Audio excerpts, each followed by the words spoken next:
Hey, what's up, listener? Thank you for pressing play. This week on the Jock and Nerd podcast, we've got new trailers for the New Mutants, Morbius, Birds of Prey, Black Widow, and Bloodshot movies as we discuss our most anticipated comic book movies for 2020, plus our full spoiler review of the first season of The Mandalorian on Disney Plus, and a whole bunch more, all in this edition of the Jock and Nerd Weekly for Thursday, January 16th, 2020.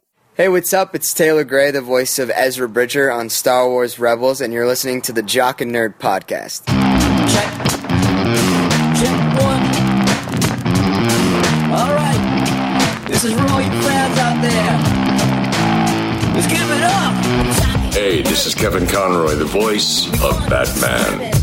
Welcome to the Jock and Nerd podcast with your hosts, Anthony. I'm cooking a pot roast in my pants. Imran. What the shit is this? And Rug Boy. Put a bullet in me, Imran. Comic book and superhero, TV and movie news, reviews. It's really bad. It's actually pretty bad. It's so fucking bad. It's dog shit on a hot day. I love this movie so much. Come on, Imran. I think he'll surprise us. Yeah. And whatever they choose. Let him see your small dick. We all know it's not big. Fuck off. The Jock and Nerd podcast.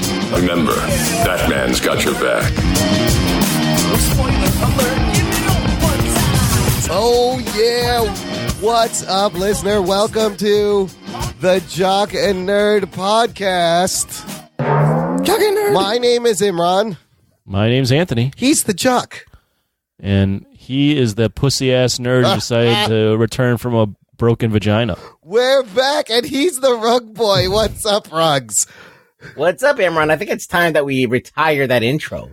Why? What's wrong with it? Batman's got your Nothing's back. wrong with it. I just think that, I don't know. I think when people listening to it for the first time are like, what is this, all this shit? Let's just get to the show. All right, well, look. It's a nice... I like to give you criticism live on the show. Thanks. Great way to start the show. Yeah.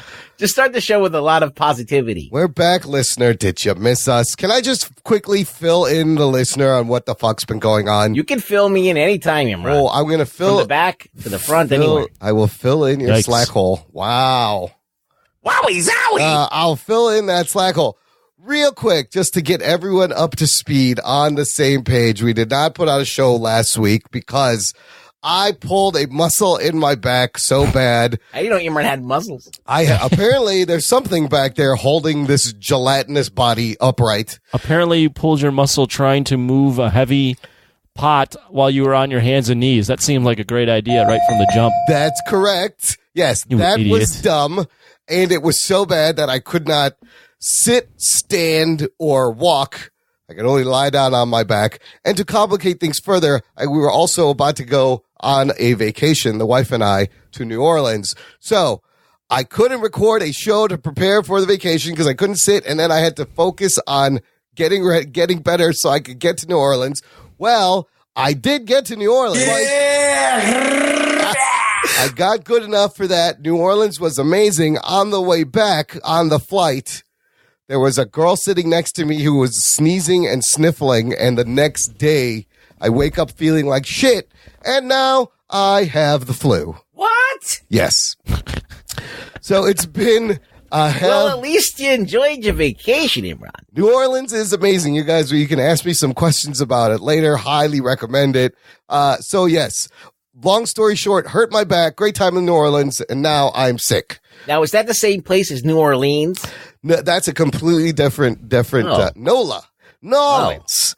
Man, a great, amazing. I felt like I was in a European town for a week that was just filled with like American tourists. It smells like European on the street. Oh, I was everyone is peeing on the street in New Orleans. The best aroma of vomit you're going to find anywhere in the country. Oh, vomit. Great Yes. A, yes. Oh, yes. Lots like I'm in New York. Yes, lots of mixtures from all over. But we have lots of things. It kind of worked out because now we have a lot of things to talk about. A lot of crazy trailers came out just the past few days. Let's get to the geek news, you bastards. The Jock and Nerd podcast. So, you bastards, you're going to have to do some heavy lifting and criticize the intro all you want. If you hear me, I didn't criticize the intro. There were so many fun trailers, surprising trailers that came out in the past week and a half about all the comic book movies we are getting in 2020. Let's just dive right in, fly through them. We're going to start with this new Mutants trailer from Marvel. Was from Fox and still from Fox. I don't know. It's confusing. Does Fox even exist? No. Yes. I don't know. Not really. But as a studio, I guess not. But this fucking movie is still coming out April 3rd. You guys want to guess when the first trailer for the New Mutants came out that we talked about on the show? Sometime in 2018? No, it was October 2017. Holy shit. Yes. That's 3 years ago. Yes, it was like 2.5 years ago. Damn it. Can you believe that? How crazy is that? And finally, they put out the second trailer, and it kind of looks like it's still got that great horror vibe. You know, we had talked about what was Disney going to do? Were they going to reshoot this? Were they going to add money? Were they going to chop this up? Were they going to change it? Turns out, it seems Josh Boone just confirmed that the movie being released is his original horror version. I don't think they're fucking with it, to their credit, which is pretty crazy. Anthony, what'd you think of this second trailer 2.5 years later? All this footage is from like 3 years ago when Maisie Williams was shooting Game of Thrones. I have similar thoughts to what I had when it came out 2 years ago or so. I'm pleasantly surprised by the horror vibe. I can't really say I'm fully into it just because I don't really know any of these characters all that well. They're pretty much C-level, D-level X-Men characters or mutant characters, so I don't really have any connection to them. But hopefully, if they can stick with the horror vibe throughout, it might be something different. I don't know if it's going to be good. The only thing that kind of, at the end of the trailer that dissuaded me from thinking they're going to go the full horror route is the end of the trailer seems like your typical superhero battle against a CGI-ish monster. It is a little CGI. So it did kind of remind me a little bit of the Wolverine, which was a fun period Japanese noir type piece, and then all of a sudden the third act turns into your typical superhero action. If they can stay away from that and keep this on a different path, on a horror suspenseful path, they might have an entertaining movie here. But I don't know. I'm not super excited just because I don't really know any of these characters. So if you read the New Mutants back in the day, Bill Sienkiewicz, the Demon Bear trilogy, these are legit, really exciting mutants for me. I don't know. What do you think, Ruggs? You got Magic, Wolfsbane, Sunspot, Moonstar, and you even see Magic with her armor and her sword, and she's teleporting. Yeah, I think that's the big thing for me is Ileana and the sword and, her being Magic. Of course, Warlock's not present, which he's a big, then Cannonball's not present. He was the leader. Oh, yeah. So, there's people missing, main characters missing from Wolfsbane's cool. Yeah. I think that's going to be cool to see. Those are the four characters I really liked. I like Magic. I like Wolfsbane. I like Sunspot. I like Warlock and Cannonball. So not all of my favorite characters are in this. So, but I'm good. I'm kind of like, okay, these are the ones you can use for that horror vibe, I guess. Yeah. They kind of, and Warlock's kind of like a techno cyber thing. It's like it's kind of a machine. Yeah, that's right. Warlock. Yeah. I don't know if he fits into this. Yeah. They could have tried to make him, but I think they kind of left the ones out that were too, X-Men like. Right. And they kind of have the weirder, kind of more sinister, like werewolves and like magic and witches, almost that type of shit that they can kind of turn to a horror vibe. So I'm interested to see what they do with it, but I don't think this is going to ever align with Marvel. Like, this is never going to be canon. This is never going to be under the Marvel umbrella. I don't think. It's going to be a one and done. So that's interesting because Josh Boone, I remember he said he wanted to make a trilogy and each one was going to be a tribute to different kind of horror movies, but I don't know if that's going to happen anymore. I do like that they're letting him put out the movie he made and not chopping it up. Are they, though? That's what he said. He said in an article that why take this long then to release? They must have been just trying to figure out what do we do with this. It wouldn't have made sense to put more money in it.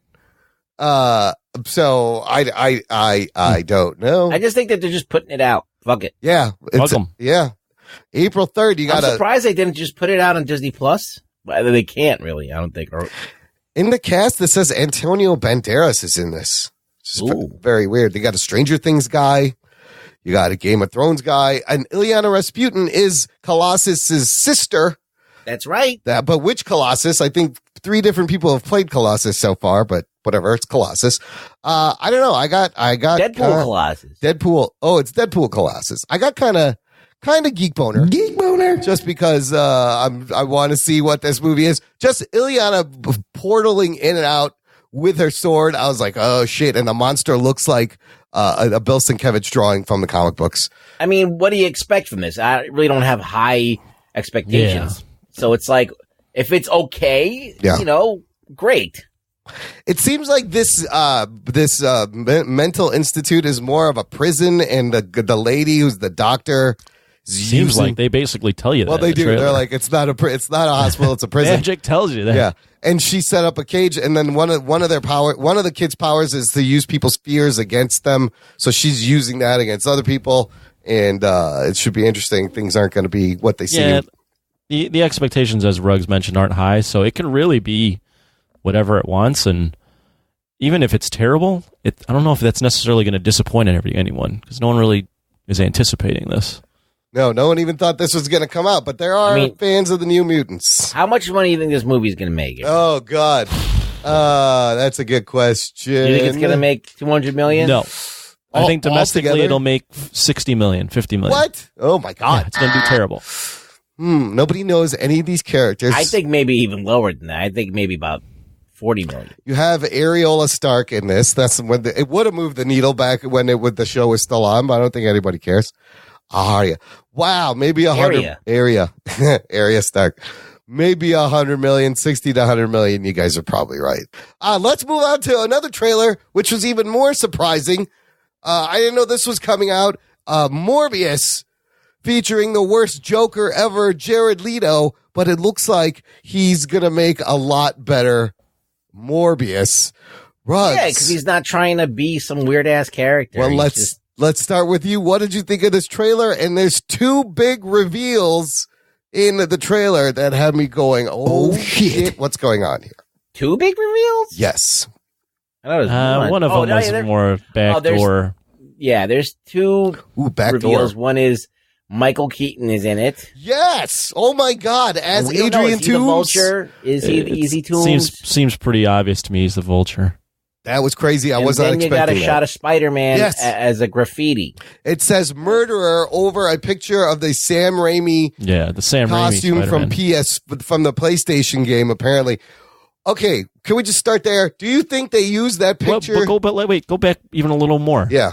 This is the first time, I don't know if it's the first time, but it was noticeable to me that they start off by going with the studio that brought you Spider-Man Homecoming, the studio brought you Far From Home, the studio that brought you Venom. So they're clearly trying to piggyback off of not only Venom, but some of the MCU stuff.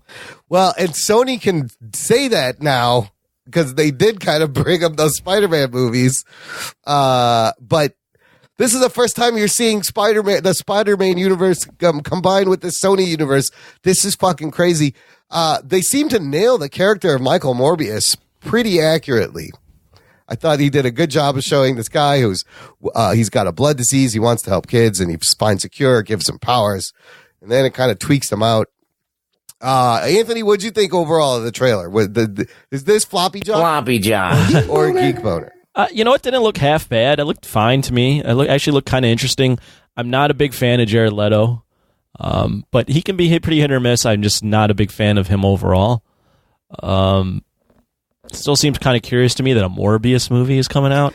I mean, they did Venom. I'm very dubious of Morbius because I'm not sure that I would want to run to the theater. Like if I didn't have a show to do to report on it or to have an opinion on it. Yeah. I don't know if I would go to the theater to see it unless there's another trailer that shows me that there's really something to go and pay money to see, Spider-Man. like some kind of spectacle, or something just where I'm going there. I mean, to the average viewer, I could see how you would be like, this is like a ripoff of Dracula meets Batman, maybe, like, you Blade. know, and Blade. Yes, they could be like, this is Blade. But if they drop another trailer and fucking Spider-Man is in the trailer and there's more Vulture, that'll get people. That'll get butts in the seats. That'll seem like it was almost like, I don't know if they got Marvel Studios approval or if Marvel Studios was fully aware. I'd have to assume they kind of knew, but it seemed like to me Sony was like, "Fuck it, we own this property. We're gonna start shoving we're it in gonna there. start shoving it in there and making it connect. Who gives a fuck?" Well, they own the Spider-Man universe. They can totally put two right, absolutely. But they were kind of dancing around that with Venom before and some other stuff. But now they're just literally like, "Fuck it." And I wonder how the MCU feels about it. I don't really feel all that confident that whatever they make is gonna not only jive with the MCU, but is going to be even the quality of the worst MCU films. So yeah. We'll see. I one of my friends, Erwin, who's been on the show way back, saw it as kind of like an FU to the MCU, and he thought it would be. He suggested it would be funny if in the next MCU trailer, like in the, for instance, maybe like the Blade trailer, there's a tag at the end where there's like a Johnny Depp stand-in, and Blade just like kills him.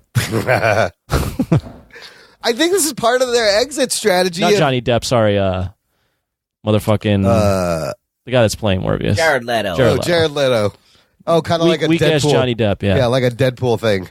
Yeah, like a little like, yeah, that's bullshit. I think this is eventually, Spider-Man's going to go back to Sony. They got a third movie. Maybe this is part of their exit strategy.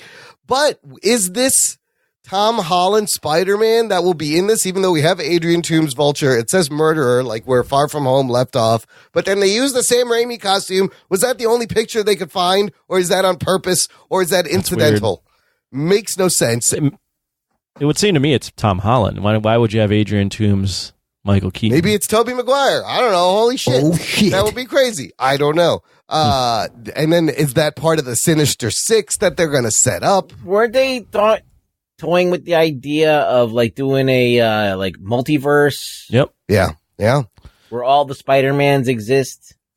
Well, they were toying with that. They're also toying with. I still think they're obsessed with doing a Sinister Six. Yeah. So they've been toying with these villain films for a bit. We need Kraven. Isn't the Silver Sable movie or Silver and Black Cat, Silver Sable? Is that still happening? I don't know. I don't know. If this does well, they'll probably greenlight that one too. This almost kind of like Venom has that throwback feel of like a movie made in like the early 2000s a little bit. Yeah, like Blade and shit. Which is like Sony's thing. Like we make movies that should have came out 20 years ago. We're Sony. That's what we do. And then the shot of him turning Morbius looks comic accurate. I like looks that. Good. Yeah. I thought that was great. And fucking wow, Adrian Toomes at the end.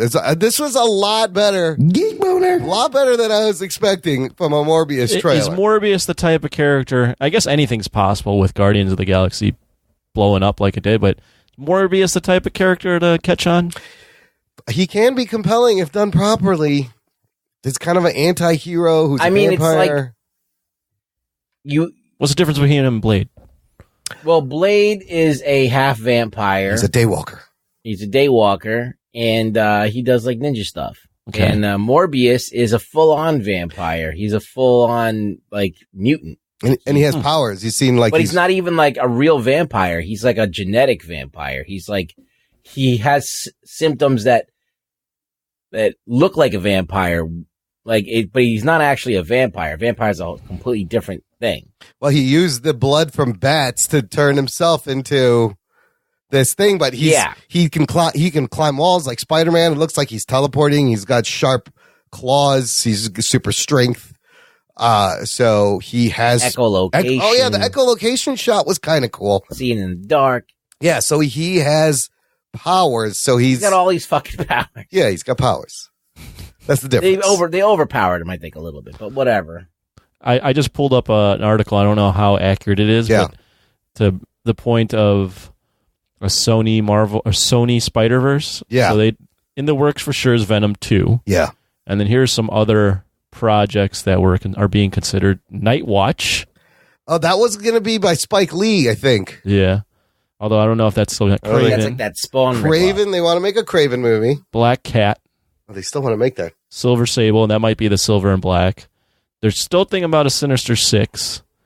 And then I'm seeing here a Madame Web, which I think we've talked about on the show. Nobody wants to see Nobody that. wants to see an old blind lady in a chair. Right. And then they've also got the Spider-Verse stuff. Into the Spider-Verse. Into the Spider-Verse, there's going to be more of those. I don't know if they can bring the Spider-Verse into live action. And now, can Spider-Man be in Venom 2? I think that'll be huge with the carnage. Well, even Feige teased when they signed Spider-Man to a third film that we could see connections to other. I don't know what the exact quote was, but he hinted at the fact that Spider-Man could cross over to the Sony verse.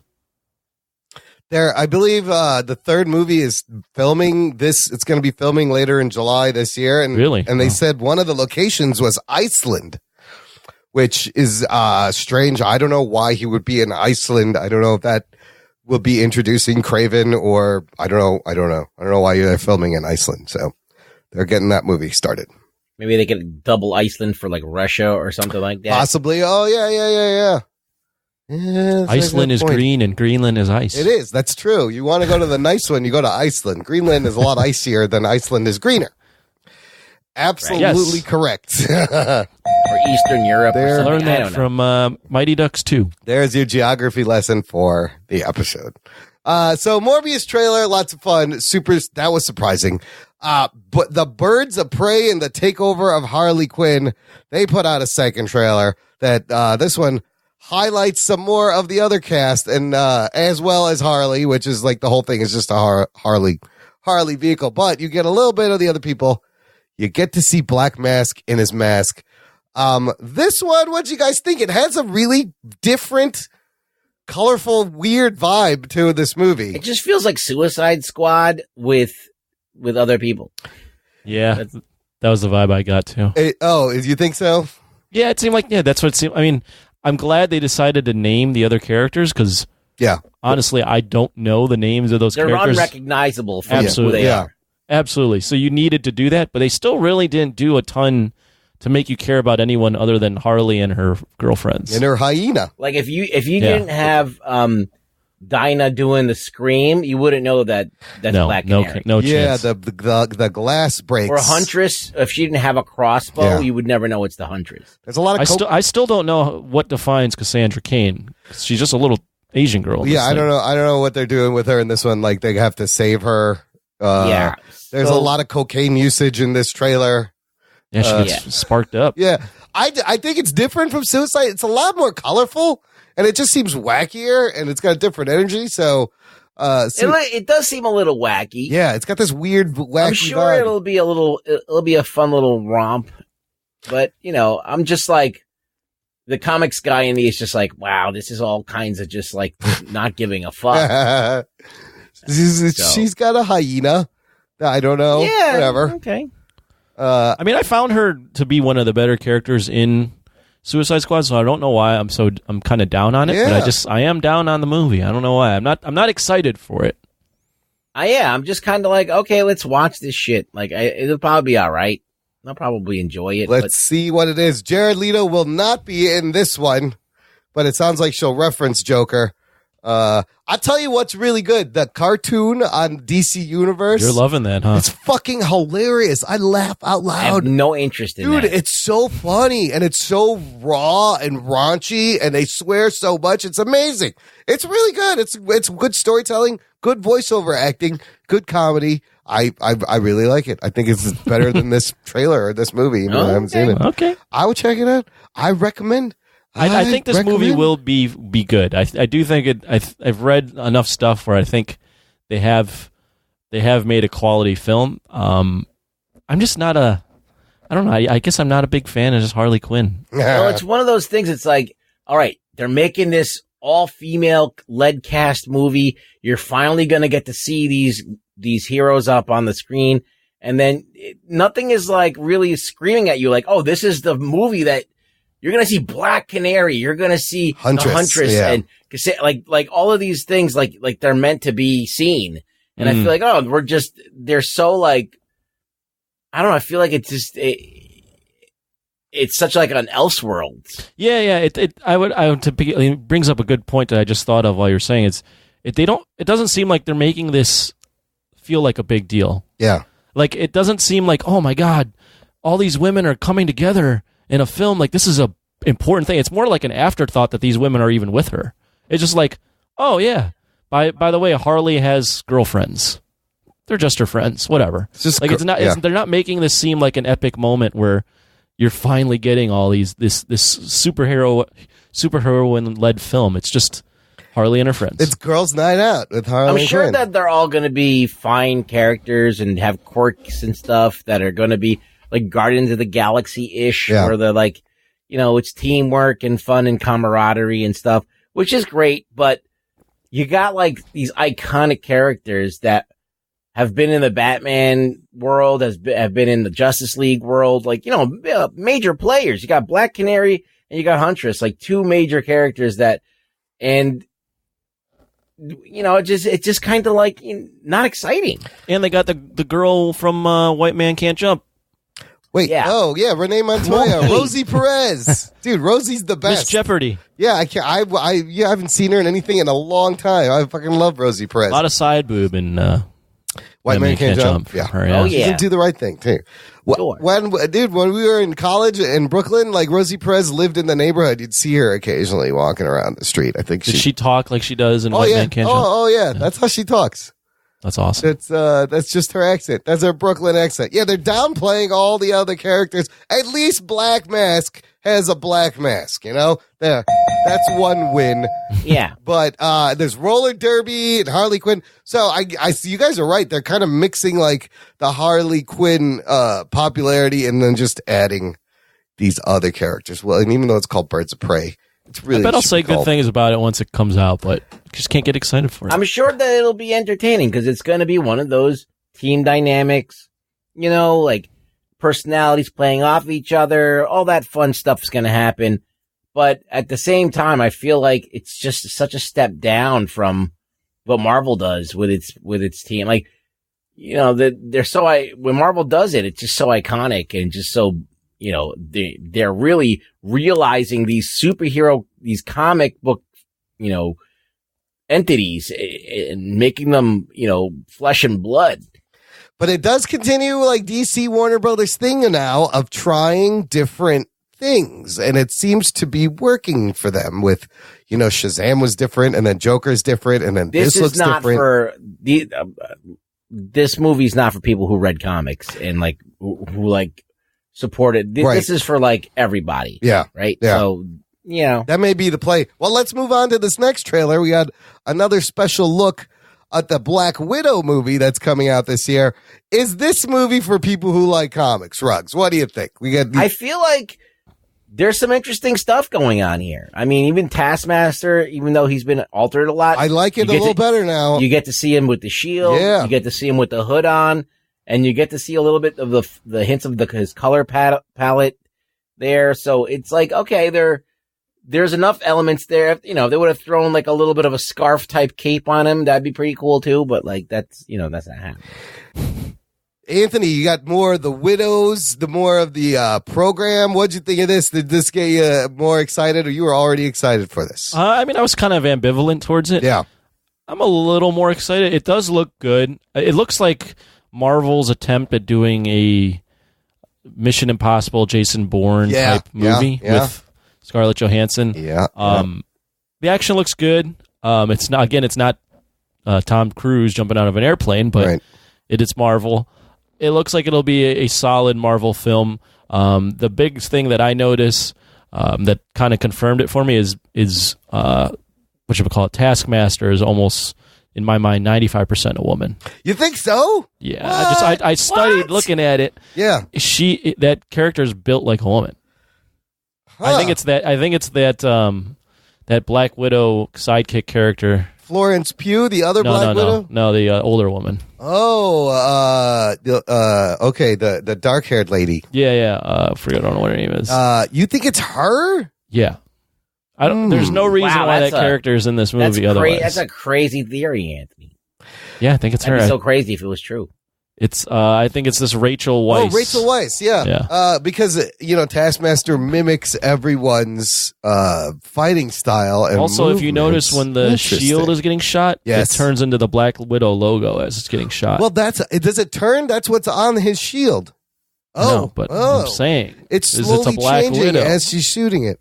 Wow. It's an old Black Widow turned into a whatever. And the story is kind of coming out a little more. There's, I guess, the Black Widow program's been reactivated as there's a bunch of women. Yeah, you see a lot of them in here. So I guess they're battling a bunch of Black Widows. But I do think that they're making Taskmaster a woman. All right, well, there's your prediction. You heard it here look first. At this. You got this movie with Black Widow, and then all of the supporting cast, people you've never heard of before. Yeah. And I'm more excited about these characters, learning about them, than characters that I've been reading in comics from, than Birds of Prey characters. Yeah. I'm like, oh, this is interesting. Like, who's this? Who's that? What I think this trailer does a better job of than the Birds of Prey. Birds of Prey. Sorry about that. Is they kind of give you an introduction to each of the team that she has. Like right away in the beginning, you meet Florence Pugh's character. Yeah. So you see that. Then you get like a little bit of Dave Harbour. Like he has his own little moment. Yeah. And you even get a little line from this Rachel Weisz character. Yeah. So you get a taste of everyone's personality. You're like, oh yeah, like these are all characters I want to see together and learn more about. Where the other one is just, hey, it's Black Widow and her girls. Harley Quinn. And her girls. Yeah. There's there's a lot of like these female-led movies this year. It's very interesting to see. Yeah, it's true. I guess with these both coming out same year, which will succeed and which people will connect to. I'm interested to see David Harbour as Red Guardian. He's always hilarious, and the action does look good. And that is interesting. Taskmaster, maybe. Does he make you feel like you could become a superhero with how fat he is? Yeah, we have similar body types. He's a little bit bigger, but I could squeeze into that suit. He says it's water weight. Yeah, it's all water. Fat. Yes, it's water weight. Yeah, you just have to. I like that they always cast all these American people to play Russians or like English people. Yeah, they don't want get a Russian in there. No, it's like by like the third movie, like with these characters, just like Scarlet Witch's character, she's just going to lose the accent. I'm tired of giving this goddamn Eastern European accent. Just be consistent with the accent, Elizabeth Olsen. That's Olsen, all she doesn't I ask have for. it anymore. No, it comes and goes, and it's just annoying. It's called acting, Anthony. They don't have to be Have you ever Russian. met anyone that lost their accent completely? No, not really. I've met people like my parents or my mom, not necessarily lost her full accent, but she's lost a little bit of it. But there's still traces of it. You can still hear the traces of it. Yeah.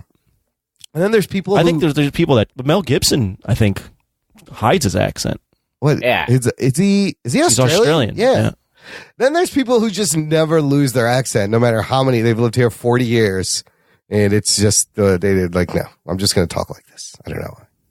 Did your mom lose her accent? No. I wonder if I can lose my accent. Don't lose your accent, Ruggs. Then our show is done. Would I sound like Tom Brokaw? Yeah.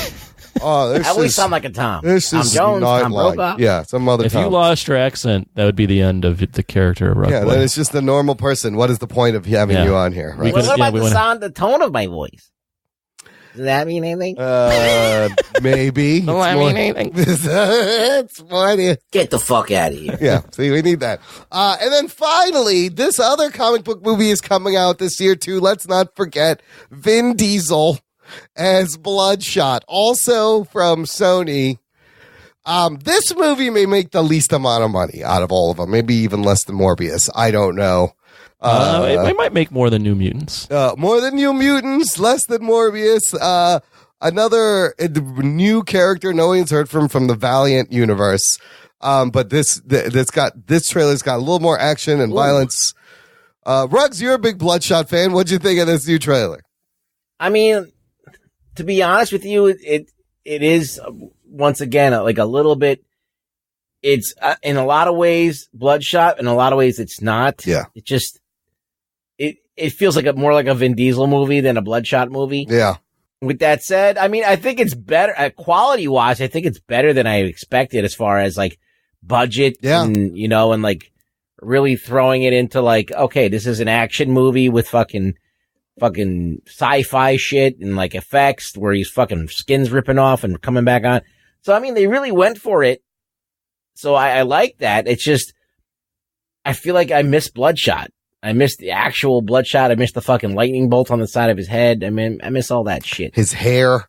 Yeah, lots, open vest. Lots of CGI in this. Anthony, how did that look to you, the CGI bits? It looked all right to me. It definitely seems like because this has Vin Diesel that they're actually investing money and trying to make this on par with... I'm sure he's a producer or something. Yeah, it seems like they're trying to make this on par with what you would see in a Marvel or a DC film. So in that sense, it does look like it's in the same league. But I just don't know anything about Bloodshot.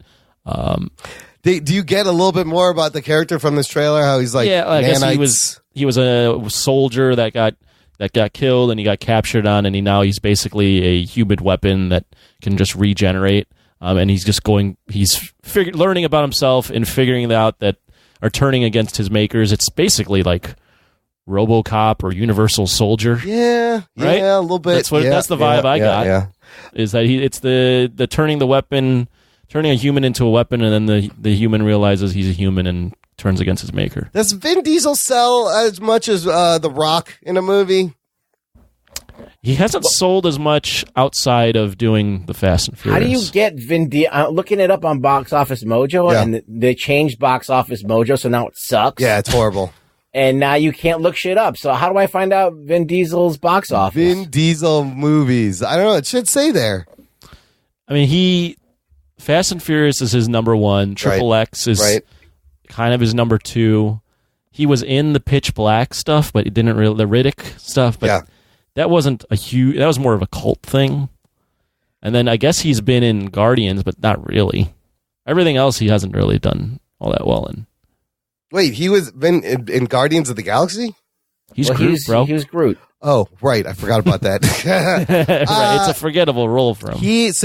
From this one, Ultimate Movie Rankings, it says Vin Diesel, his movies have grossed over $2.96 billion in adjusted domestic box office, $8 billion in adjusted worldwide box office, 41 acting credits. So, I wonder if the Vin Diesel being in this is enough to get people to come out and check out this crazy movie. I'm just wondering what his movies usually, his movies that are not, that he's the star of, that are not Fast and the Furious. How they do? So, like, The Pacifier. Was that any good? I forgot about that. That's just like he's a babysitter. Yeah. So, adjusted worldwide is, where is this? So let's say The Chronicles of Riddick, $84 million. Wow. 169 million worldwide. That's not huge. It was okay. All right, and you got Triple X. That's 351 million. That was good. Well, I forgot the Last Witch Hunter, which was like a really low budget movie. He made 158 million worldwide. And then you got what else is he in? The Pitch Black, that was 89 million. Pacifier was 282 million. So he might go to 150 if he's lucky. If it's a tanks, it's probably going to be a lot less. His name has definitely been rejuvenated because of how well Fast and the Furious has done lately. So he will be in Fast and the Furious 9 and 10, Triple X 4, and Furia, which is another Riddick movie. Right. Wow. That's his home planet. And he's really playing up his three franchises. And he's in Avatar. Like Chronicles of Riddick. Riddick wasn't bad, and Pitch Black was really good. He's also in Avatar 2. Wasn't there a third Riddick movie?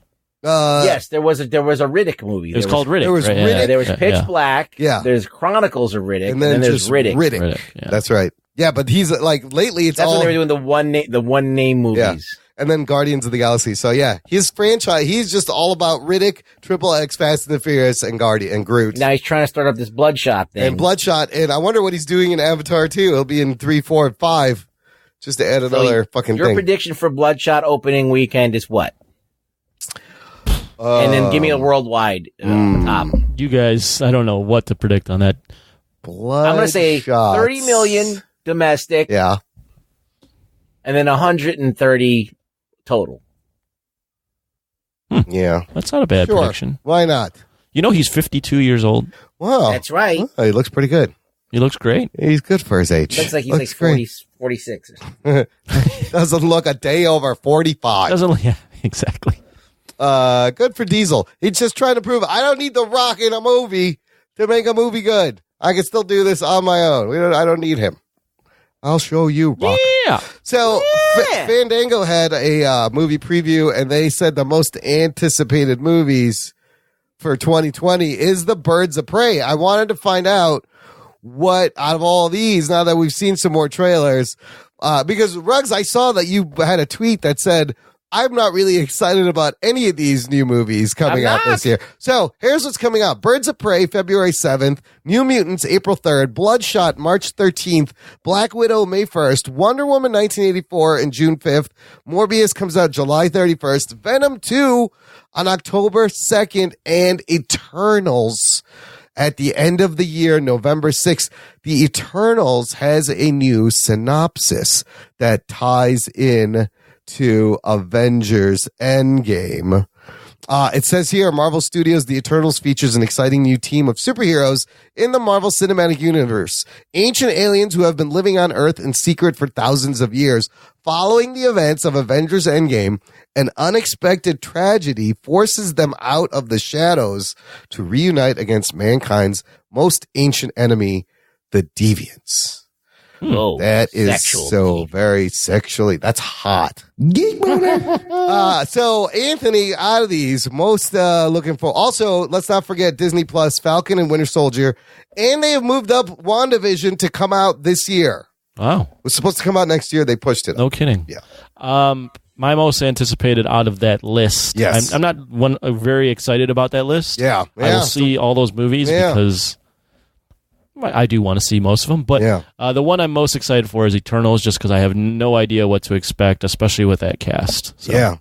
We only have 2 MCU movies this year. I would say, the MCU, 2 MCU movies I'm kind of excited for. But suddenly with this Morbius, with the tease of Spider-Man, I'm kind of excited for this Morbius and Venom 2. Sony, they just dangle out. They could just literally, you could just see in the corner of one shot just show me a a little piece Spider-Man. of web shoot across, and you'd lose it.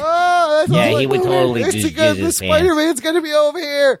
And suddenly, I'm really pop a suspender. I'm really interested in what's going on in this Sony universe of Marvel characters. Ruggs, you excited for any of these? Most anticipated. Well, He hates it all. I'm not excited about any of them. Yes. All right, but let's say I think Black Widow and Eternals are kind of like the ones that are bubbling up out of the curiosity, because, like as Anthony said, there's the mystery around Eternals. I don't know what it's going to be. It could be the most generic bullshit, because I mean, what they're drawing from is really like not the coolest shit in the Marvel universe. It's not the most iconic.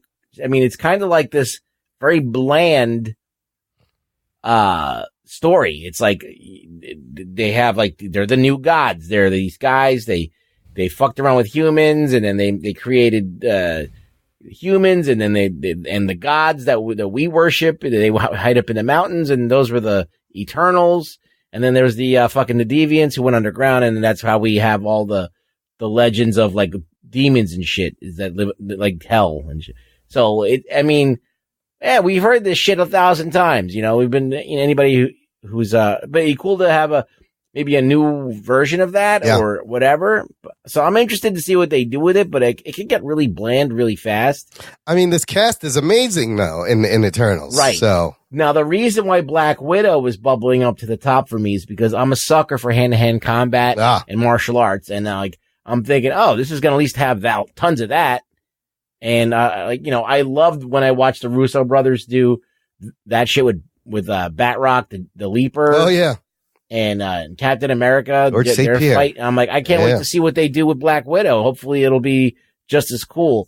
So, those are the 2 that I'm like, one for the surprise factor. I don't know what's going to happen and who knows how it's going to go. And the other one, is Black Widow. Wonder Woman is also coming in 3rd. I love Wonder Woman, but I'm very skeptical about this movie. 4 of these movies directed by women, which is also a pretty big shift this year. Good. Yeah. No, I think it's great. So Great. This is going to be a very interesting year. We'll close up the news with some quick news headlines. Just going to run through these. You guys comment on your thoughts. Scott Derrickson, the director of Doctor Strange, is no longer directing the second movie. Multiverse of Madness, splitting over creative differences. Is this bad? Well, this is just proof of the Marvel restriction. They don't want that to be a horror movie as much as he wanted it to be a horror movie. I was looking forward to this Multiverse of Madness, but now I don't know. It's just the first movie was all right. Show that they're really protective of this like little niche that they've carved out for like making family friendly entertainment, and they're really leaning into it now. So you're going to see that directors that want to have a vision. Yes. They want to, directors who want to take risks, maybe. Yeah. They're not going to allow that. I mean, I don't know. Is it a good thing? Is it great? I mean, on one hand, you do want it to be accurate too and be cohesive. You don't want it to do like a Star Wars where you just fucking take a left turn and everybody's like, what the fuck? So I don't know. I don't know if he was planning on doing that and Marvel was like, no. So I don't know. It could be a good thing, but at the same time, I mean, did you really love Doctor Strange? That's a good question. I mean, it was an all right movie. Yeah, so I don't think it's really a loss. Anthony, comment? I would agree. Hopefully that this doesn't force Doctor Strange to be in like this very generic box. I hope whoever takes the reins can make their own spin on it or push it in a different way. I was kind of anticipating this horror movie, so that in that sense, I'm a little disappointed. But as Ruggs mentioned, for me, Doctor Strange was a very middle of the road movie. Yeah. The only thing that stood out was some of the Inception-esque visuals and the. Yeah.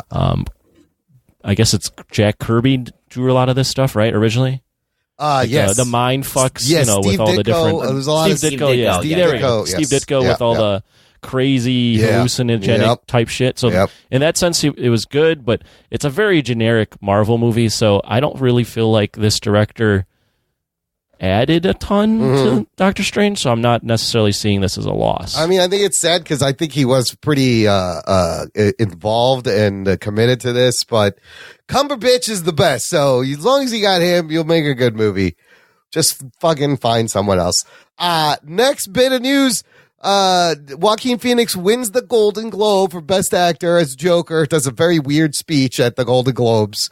And now Joker lands 11 Oscar nominations. Oh, shit. 1 year after Black Panther becomes the first movie to be nominated for first superhero movie, nominated for Best Picture.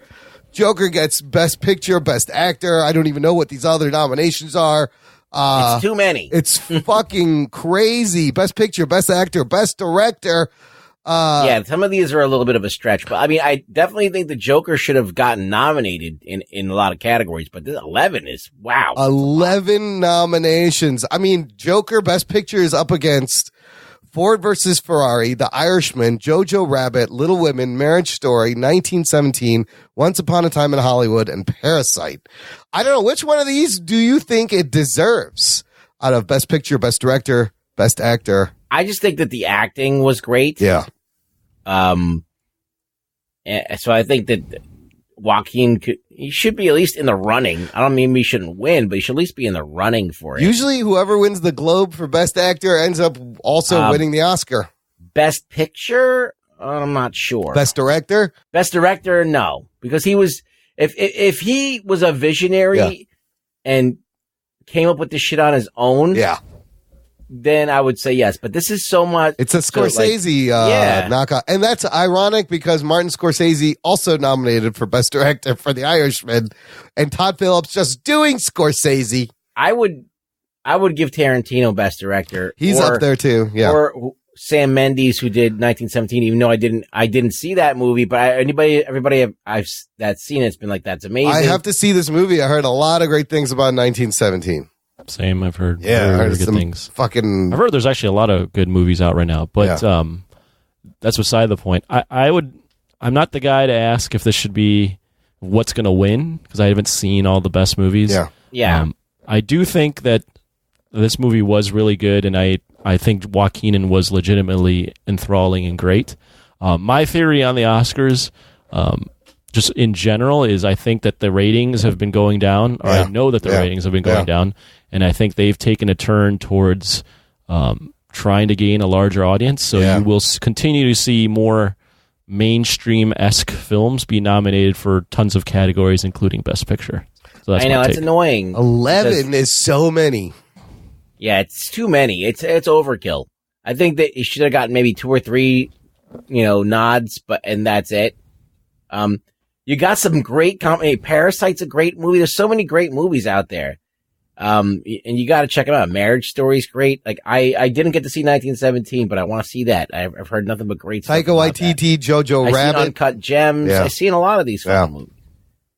I didn't see Jojo Rabbit. That's another one I got to see. And also, you got the Netflix Irishman up against major releases. It was in theaters, so that's also going to be interesting. But man, if we start getting comic book movies getting Best Picture nominations, Scorsese won already, though. Yeah. So he could, I mean, I agree with Anthony. They want to make it relevant, and then the Oscars are always late to shit too. Like they're always giving people Oscars way after they deserve them. Try to make up. So, and then last thing, we're not going to review this. The last 2 parts, thank God, of Crisis on Infinite Earths wrapped up earlier this week.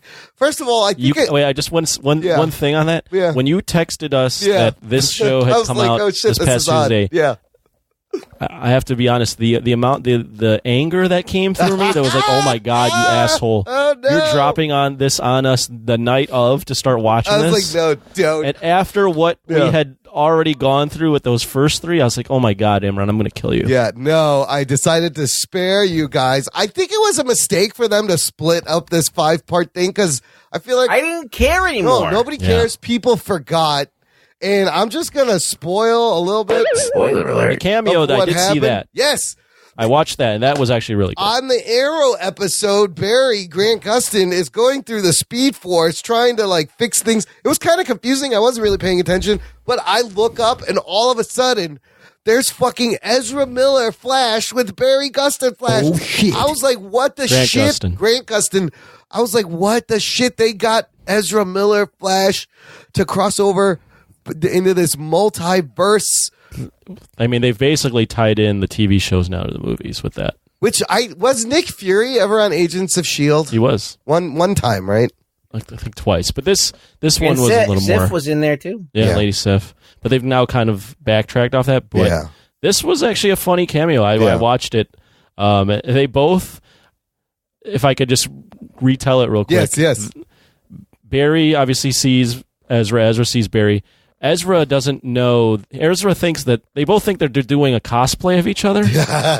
And Ezra is like, "Oh man, what's your name?" And they're both like, "Barry Allen." Like, what the hell? Yeah. And then Grant Gustin isn't called the Flash in Justice League. He's just been called Barry. Yeah. So when he realizes that Grant Gustin is also his character is the Flash, he's like, "Oh, the Flash." He's like, "I like That's that. That's a cool name. Yeah, I like that." Oh, and so in the Ezra Miller in the movies, they never called him the Flash. Yeah, So that's what he was saying. It's almost like they're naming him the Flash in this, and then they both talk about each other's costumes. Like Ezra's like, "Oh, yours is breathable." And he's like, "Yours looks comfy." Grant's like, "Yours looks safe." Yeah. Oh yeah. And then Ezra Miller fades away as this is how he's like, "You don't know what's happening?" He's like, "What's happening?" He starts to fade away, and then you can hear him say the line, "I told Victor this was possible," which is a hint that he thinks there was a multiverse.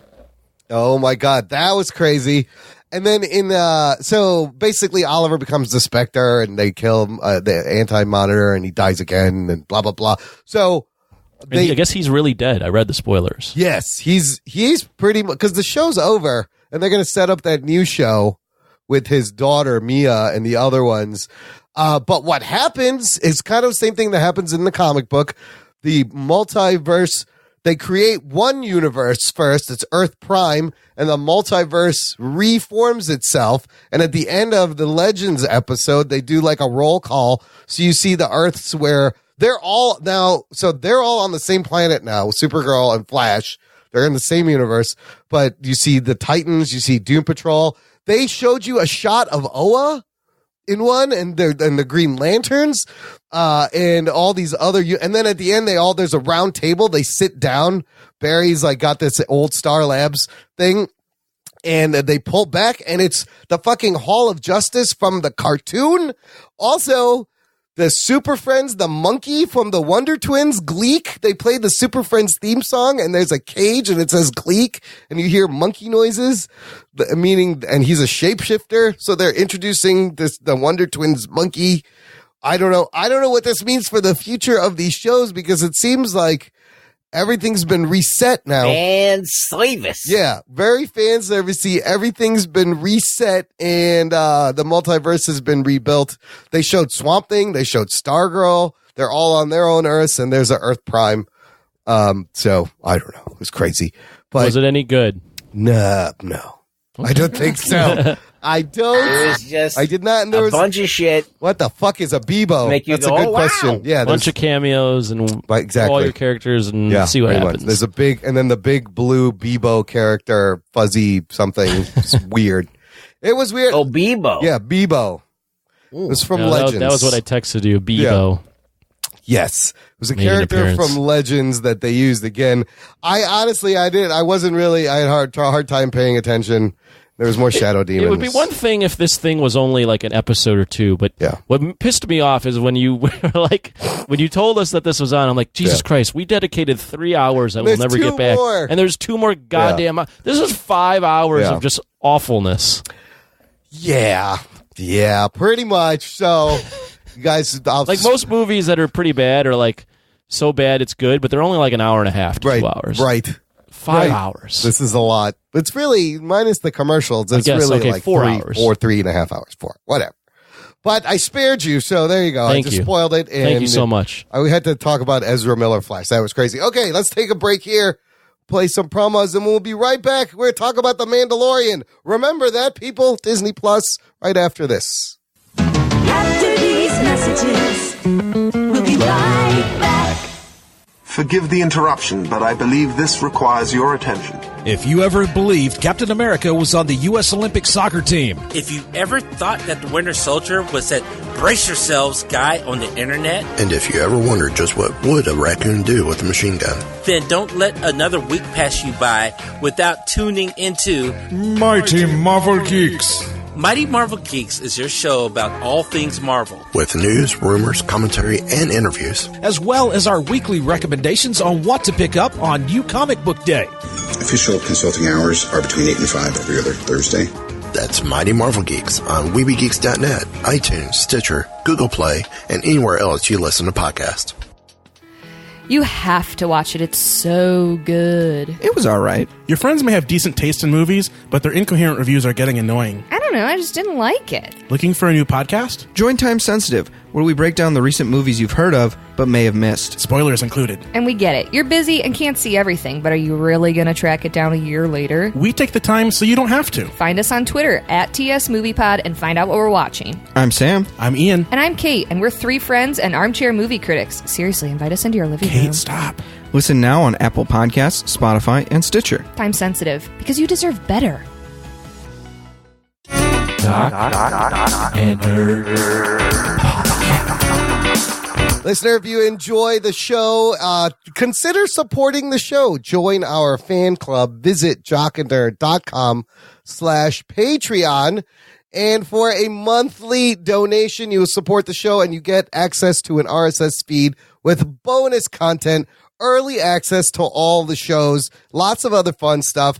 Super huge thanks to new patron, Irvin Dela Cruz. Talking Nerd. Nice. Yeah. Thanks, dude. He signed up at the $3 a month level, which is the Somebody Touch My Spaghetti level. Whoa. Thanks for signing up for that's what that level's called.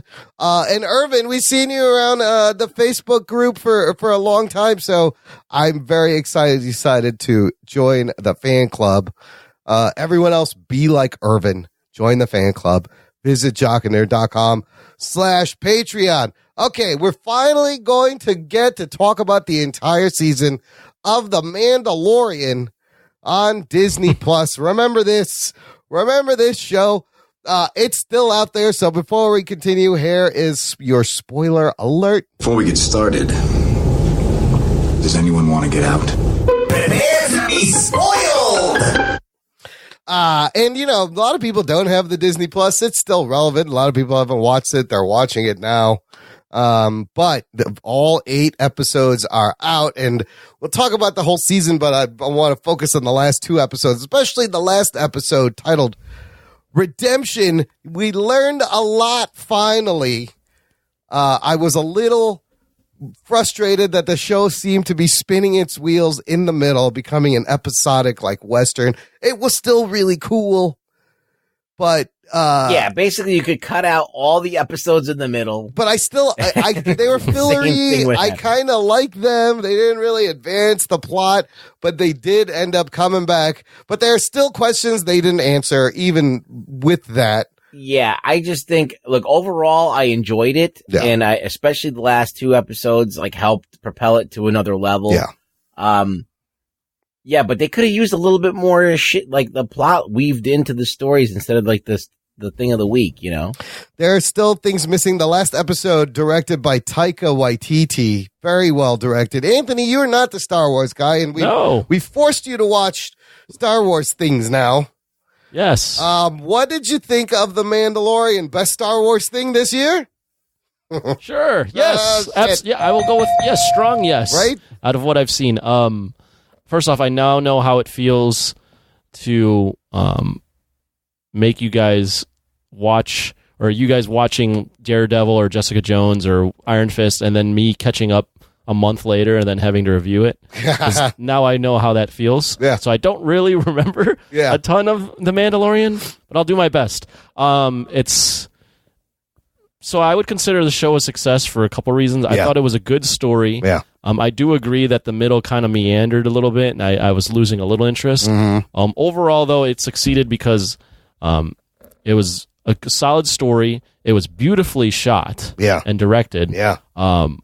It was easy. It was very palatable, so someone as a non-Star Wars fan could easily jump in and understand this is just basically a Western with a rebel cowboy saving a kid, right? Yeah. This is all that really is. But the biggest success out of this thing is they literally, and Disney has to be over the moon for this, is they took a streaming service. Yeah. They put a original Star Wars program on there, and they made something that dominated and still probably dominates the pop culture lexicon. Is that a good word for it? Zeitgeist. Yeah. Baby Yoda is a thing now that's going to be known forever. Baby Yoda right? is they made something out of not necessarily nothing, but they made something that everyone knows now. Everyone likes Baby Yoda. Everyone's aware of Baby Yoda. So overall, if not for nothing else, just doing that makes The Mandalorian a huge success. Yeah, they definitely nailed the Baby Yoda. I was not expecting that, and he's just destroyed the internet. There's not a lot of things that come out that take over the zeitgeist. That's an instant icon. Takeover. Yeah. Right. And I mean, I kind of like the fillery episodes, like the Prison Break episode. That was kind of cool. I didn't mind that with Bill Burr because I just wanted to see Bill Burr, because you got to imagine there's a dude with a Boston accent out in space somewhere just swearing. Hey, it looks like what do you say? He goes, maybe I can be in Star Wars. Star Wars. He goes, looks like a slot machine from Canto Bite. Yeah, you barely get that X-Wing up. Rex could be in Star Wars. There's guys like that. Hey, beep, bop, boop. Yeah. I'm a droid. Yeah. There you go. Where's the bring me the thing? But the last 2 episodes that brings it back to the client and Baby Yoda and just the family aspect of Mando and IG and the return of the characters like Quill, IG-11, Gina Carano, Carl Weathers was crazy. Here's a couple of things we learned. Well, let's just talk about episode 8. The beginning of that episode is so hilarious with the stormtroopers, and it's something I always wanted. I just want to hang out and listen to these stormtroopers have conversations. Like, what do they talk about? What are they like? And there were the scout troopers from Return of the Jedi on the speeder bikes were played by Jason Sudeikis and Adam Pally. And Jason Sudeikis is fucking punching Baby Yoda in the back. That got a lot of people angry because he's just smacking him. And the other one is like, how do you know it's okay? He's like, you just want to see it, don't you? And the little jokes about, oh yeah, Moff Gideon just killed someone for interrupting. So you guys hang tight there. That shit was so funny. And then you see IG-11 sweep in, save the Baby Yoda. Yeah, he had the hero moment, big time. Well, and I also love how Quill explained, like, he's reprogrammed. He went and got IG-11, reprogrammed him as a nurse droid. Also, the whole thing about stormtroopers having bad aim and can never hit, they played up on that, and that was fucking hilarious. They're just standing there, right 2 feet Are away. the sights bad? Is that what they were trying to show? He's like looking in the gun. He's hesitant in his face. He's shaking it. He's like, why can't I fucking hit this? And I also think it's funny that stormtroopers have this armor, but you shoot them once, they go down. I don't know. How does that work? What good is this fucking armor? But punching Baby Yoda. Yeah, I'll never get that. Yeah. Why do you have armor if you just go down? Great moment. We learn Mando's name. It's Din Djarin with silent D's. Front of both of them. And we learned that the Mandalorian is not a race, it's a creed. And not anymore. It was a race. But is the concept of a Mandalorian a creed more than a race, Ruggs? Do you know? Now for the survival of the Mandalorians, which are now, they've opened it up to anybody because it's the survival. So now it's the way. Yeah, this is the way. You have to live in the Mandalorian way. And then one of the reasons why he has that helmet on all the time is because if you're born and you're a pure Mandalorian from Mandalore, you can take your helmet off. But all the people that are not true Mandalorians, they feel like they're giving themselves up to this creed, so they keep the helmet on to prove their worthiness, to be part of the Mandalorian creed. The helmet does come off, and he looks like Pedro Pascal. Yeah, you know what he looked like. You know what he was going to look like. And you get Baby Yoda stopping some fire in a badass moment. Mando finally gets his signet and a jetpack. He levels up again from the armor lady who is badass, taking down those stormtroopers. Again, something I've never seen. She's fighting those stormtroopers and just like the helmet's getting wrecked and destroyed. It was super violent. Like that was a really cool detail where she's just fucking slamming these guys down. And basically she's like, you're Baby Yoda's father now. You have to take care of it. He is in your care.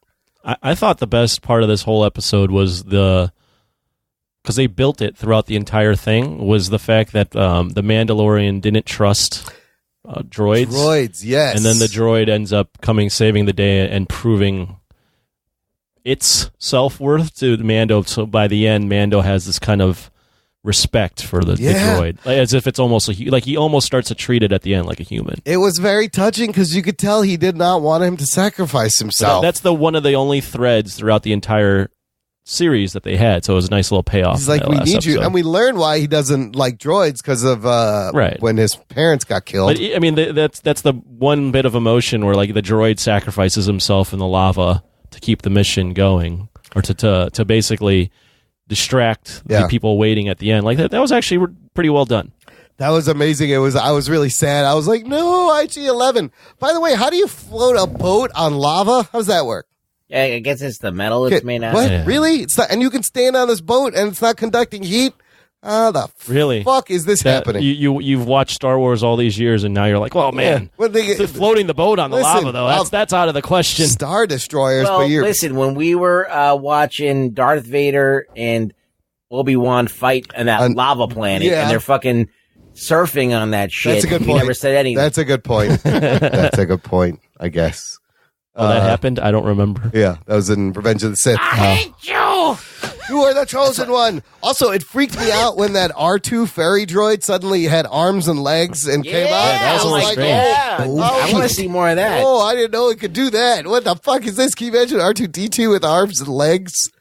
He had that shit the whole time, and he didn't fucking let anybody know. Never did it. And then showdown with Grand Moff Gideon. Mando says, I know who this is. He knows my name. He was there. at the I Purge. just like that their names are Moff. Yeah, he's Moff Gideon. I just keep thinking about Muff. But the big reveal at the very end, tying in Clone Wars and Star Wars Rebels, the first live action appearance of a dark saber. Oh shit! Is that right, Ruggs? That is the dark saber. And what is that? What? It's only been in cartoons. You don't know right? what the dark Explain saber the dark is? saber, Ruggs. Okay, a long time ago when the Galaxy Far Away, the Galaxy Far Away, the Mandalorians were like they were making conquest and stuff, and so they were the enemy of the Jedi, and because the Jedi was trying to keep the peace, but one dude, I think his name is Tar Vizsla, became the first Mandalorian who was Force sensitive. Okay, and he forged the Dark Blade, and he was the only Jedi that was Mandalorian. And ever existed. So that blade has been handed down to all of the leaders of Mandalore. Whoa. And I think Sabine had it at one point from Rebels. Yeah. And then she handed it off to another woman. I forgot her name. And so she was like the new leader of the Mandalorians. She had the Darksaber. So I'm thinking that when Moff Gideon went in there and fucked up that whole planet, that he killed whoever had the dark, whoever the leader was, because I think he wiped out most of the remaining Mandalorians, and that's his trophy. But does that mean he's Force sensitive? No, I don't think you need to wield the Darksaber. I don't think you need to be, because like Mandalorians who are not Force sensitive have wielded it. It's not a typical lightsaber. Right. It's a sword that has that conducts the Kyber energy. Oh, the Kyber crystals. It's basically a black lightsaber. Well, it is, but like it's always a sword. It doesn't retract. Oh, okay. So it's I just saw the a net sword. freaking out about this, and I didn't know.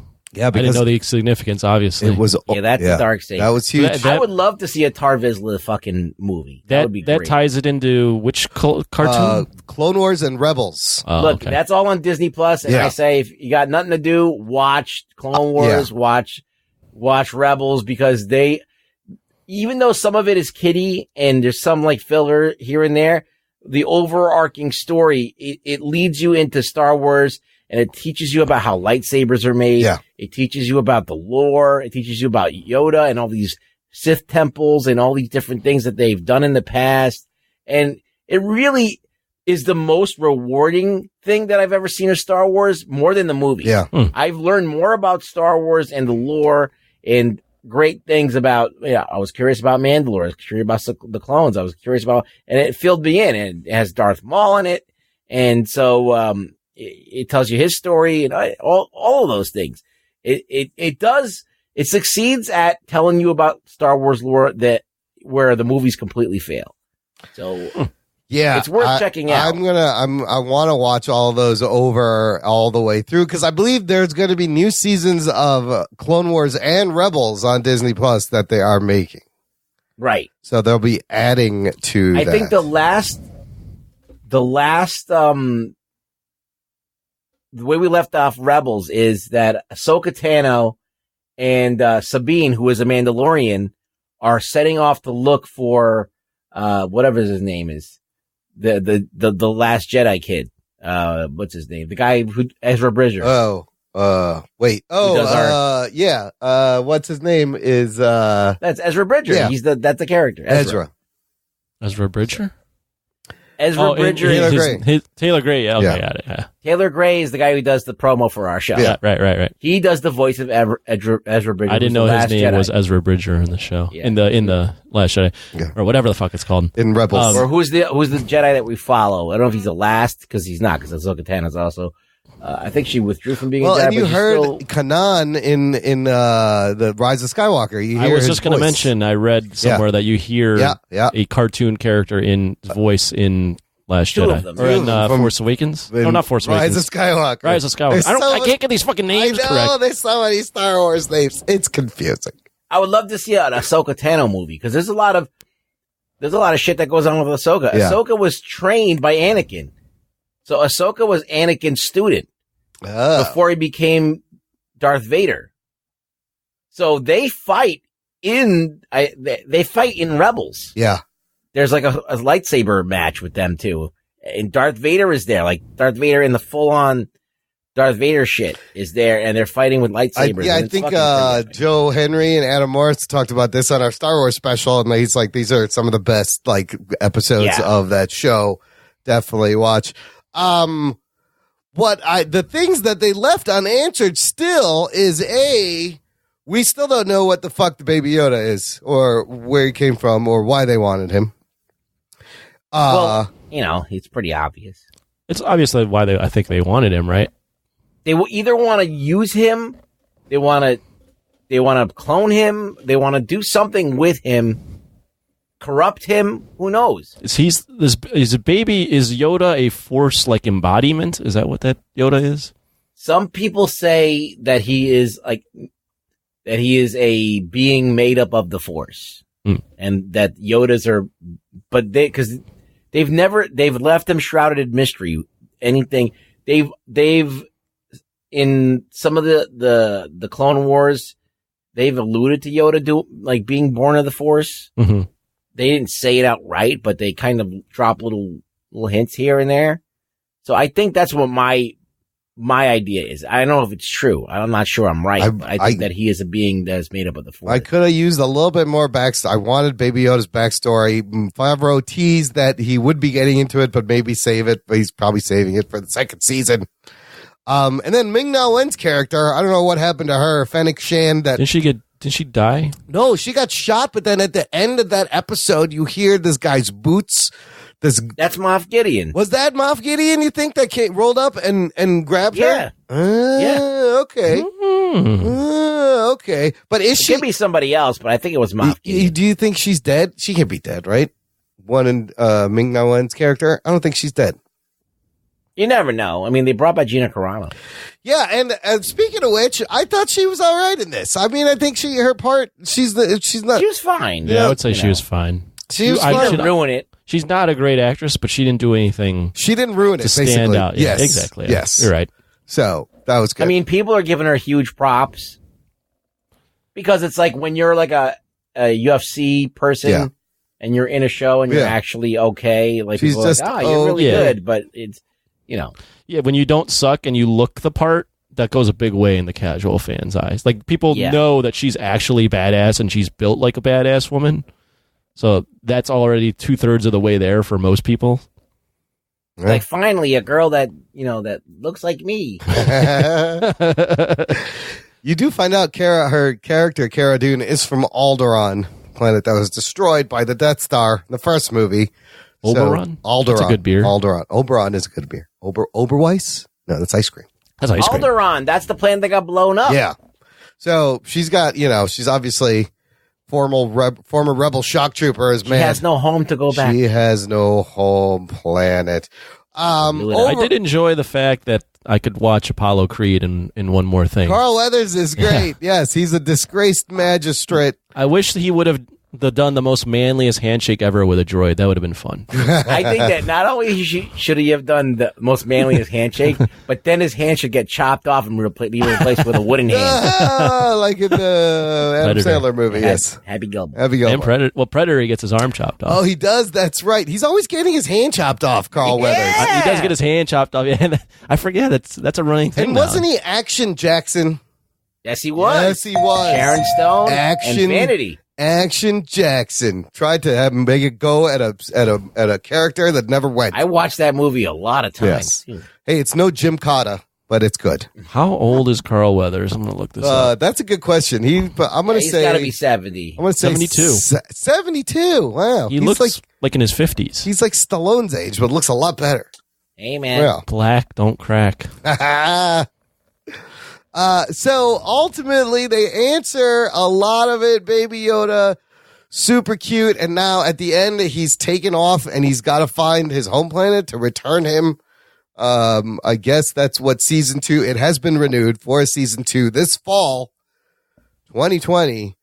But I feel like with the way Rise of Skywalker went, this Mandalorian for Star Wars was such a huge success for them. They really needed this. And this I think the future of a lot of Star Wars is going to be on the TV.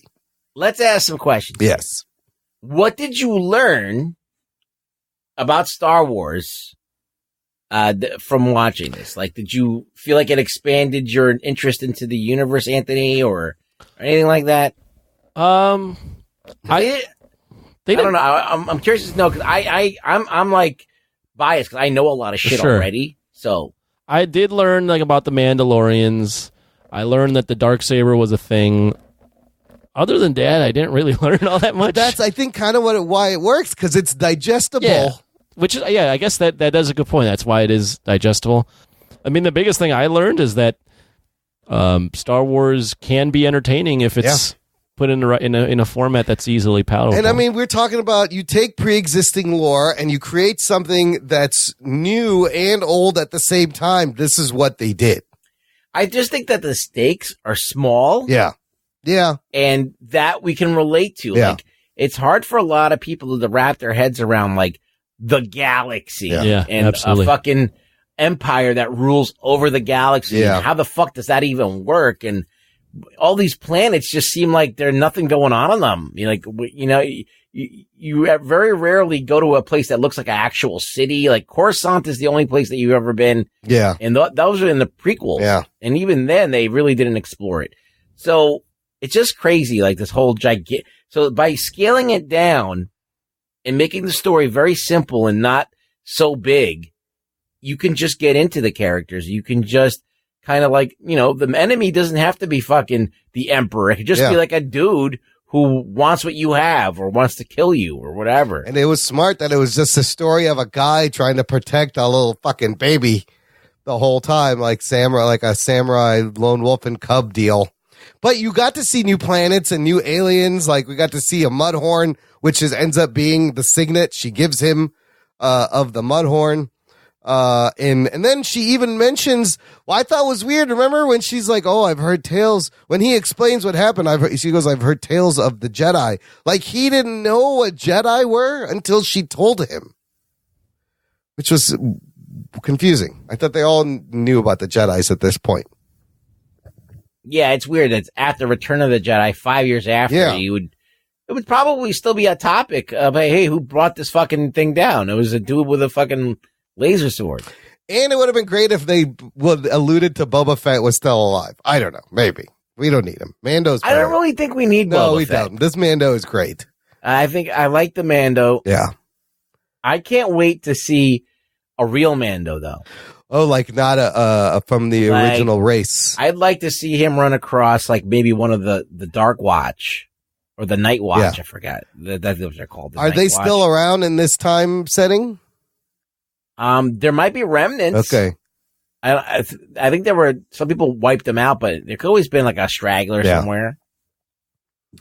And I think for like the second season, they still have, they still have that crew in the Prison Break episode that's locked up. They're probably going to be looking for them.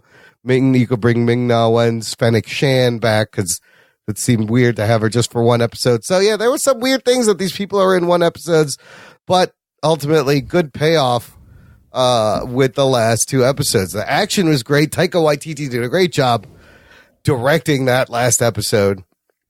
And I watched it I think I've watched it twice now. Did it bother you that nothing was going on? They were just letting them just sit in that fucking place. Where?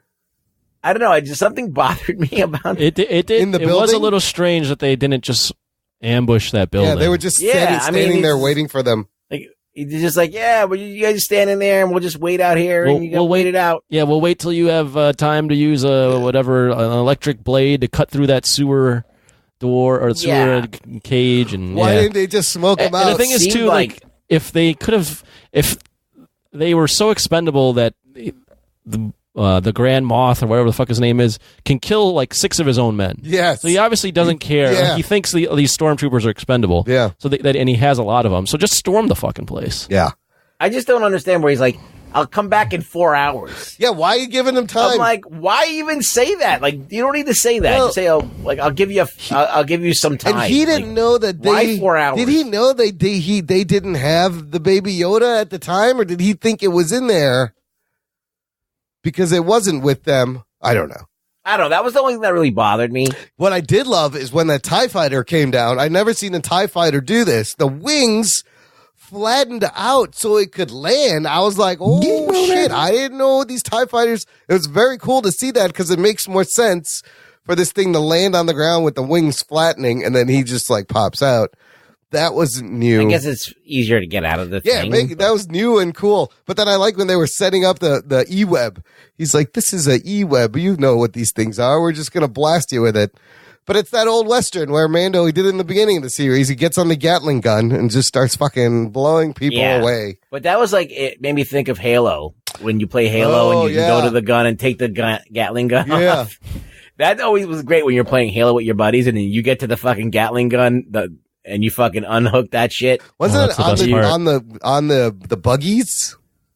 No, like in Halo, like they have like these turrets that are stationary. But if you can get to it, you can take it off. You can pop it off. Shit, walk around with it and walk around with it for like a limited time and just lay waste to everybody. Yeah, you're super slow though, but you're just firing massive amounts of artillery. So that's what it reminded me of. That's badass. Because you know, like Master Chief is basically like a Mandalorian. Yeah. You never see his face.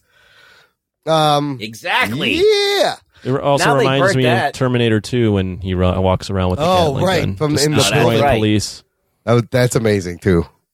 Anytime the Gatling gun comes out, it's the best thing ever. It's the manliest thing you can do. Yes, it really is. Like, does your gun spin? Yeah. All right, spin? fuck you. It is the greatest gun in the world. Yeah, more manly than reloading a shotgun. That a what? Destiny. Yeah, they have one in Destiny. Oh, really? I think it's called, I forgot what it's called, Mixed Business. I'll give you the business. Yeah. The only thing is it takes a second to get going. Oh, yeah. So you can't, it's not Quick Draw McGraw. Like, you got to be like, okay, I'm going to pop this thing out, and then when I come around the corner, it'll be hot. Well, it's got to start spinning, and then it starts. Yeah, it takes a second. It's got to spin a little bit. It's so and you're wasting ammo so fast. Satisfying, though. It's going. It is fun. It is satisfying. So coming back. So apparently, here, I got a transition for you. Yeah.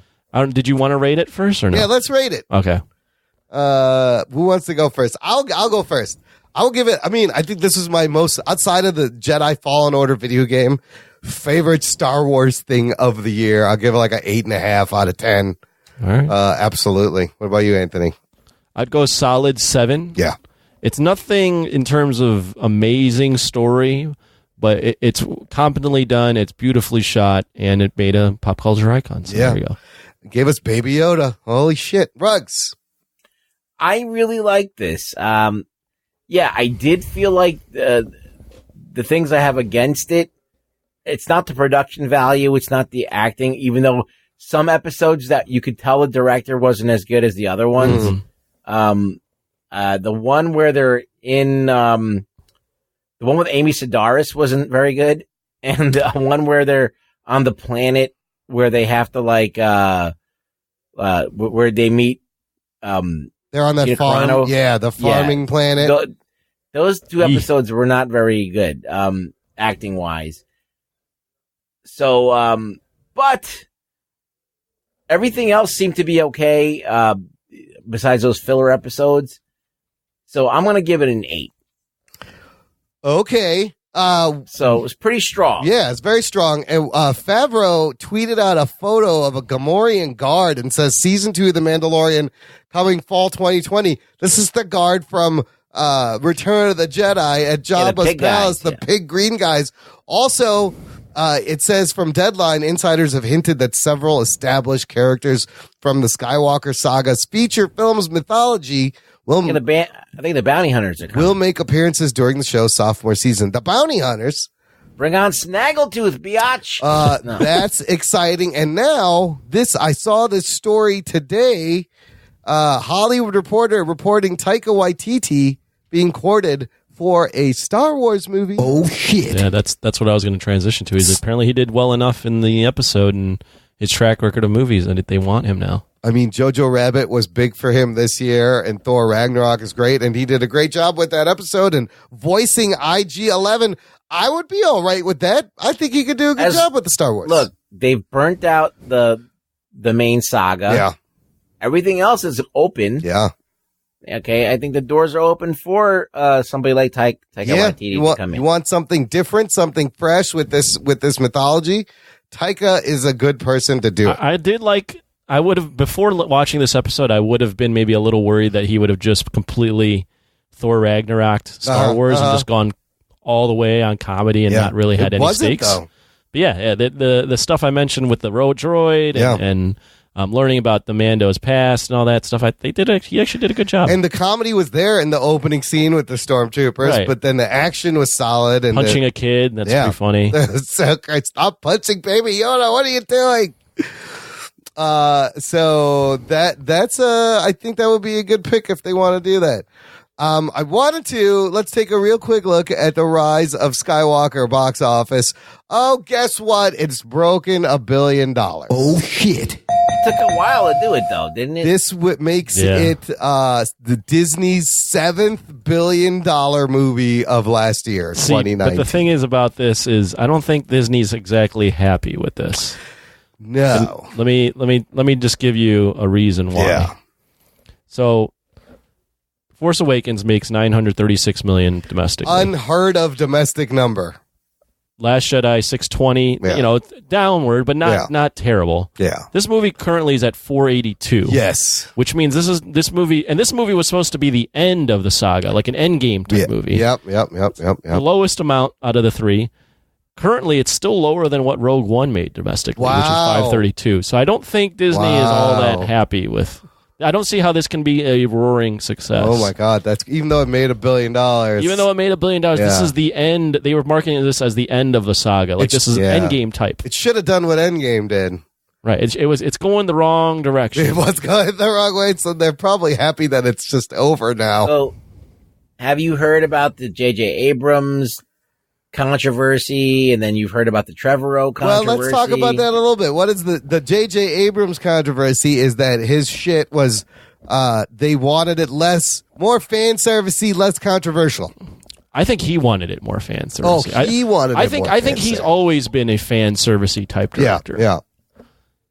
But the controversy I think was he had a longer film. The studio asked him to cut it down. He cut it down, and then when he saw it for the final time in theaters, it was cut down even more than what he cut down. Then what they said, and he had less time to work on it.